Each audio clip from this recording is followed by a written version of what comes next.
अहिल्यानगरच्या श्रीगोंदा तालुक्यातील पेडगाव ग्रामपंचायतीनं लहान मुलांच्या आरोग्याचा विचार करता एक महत्त्वाचा निर्णय घेतलाय। गावात शीतपेय आणि एनर्जी ड्रिंक्स विक्री करायला बंदी घालण्याचा ठराव करण्यात आलाय। ग्रामस्थांनीही या ठरावाचं स्वागत केलंय। जवळपास 8,000 लोकसंख्येच्या या गावामध्ये शाळकरी विद्यार्थ्यांची संख्या मोठी आहे। त्यात उन्हाचे चटके जाणवत असल्यामुळे कोल्ड्रिंक्सची मागणी वाढतीये। मात्र याचा आरोग्यावर होणारा दुष्परिणाम लक्षात घेत गावानं कोल्ड्रिंक्सवर बंदी घालण्याचा निर्णय घेतलाय।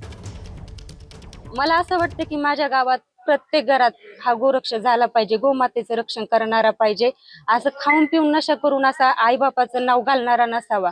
त्याच्यामुळे हा निर्णय म्हणजे प्रत्येक महिलेला योग्यच वाटलेला आहे, म्हणूनच हा घेण्यात आलेली प्रत्येक स्त्रीची एकच कळकळीची विनंती आहे की हे कुठेतरी थांबलं पाहिजे।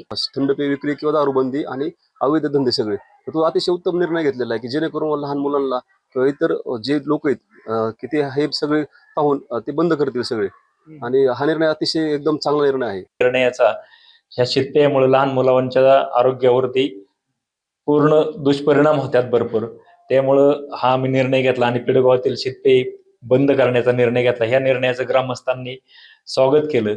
सर्व ग्रामस्थ व्यावसायिकांनी या पेडगावमध्ये जिल्हा परिषद शाळेचे शिक्षक असतील, जे हायस्कूलचे शिक्षक असतील, या सर्वांनी स्वागत केलं या निर्णयाचे। टेस्टिंग बंद केलं पाहिजे, सुगंधी सुपारी बंद केली पाहिजे, आणि मटका जुगार शाळेच्या अवतीभोवतीची चालू आहे बंद झालं पाहिजे, अशा प्रतिक्रिया आल्या। मग या सगळ्या गोष्टी आम्ही लक्षात घेऊन हे ठराव केलेला आहे आणि ते पूर्णपणे आता बंद करण्याचा निर्णय घेतलेला आहे आणि पूर्णपणे बंद झालेलंच आहे। एबीपी माझा, उघडा डोळे बघा नीट।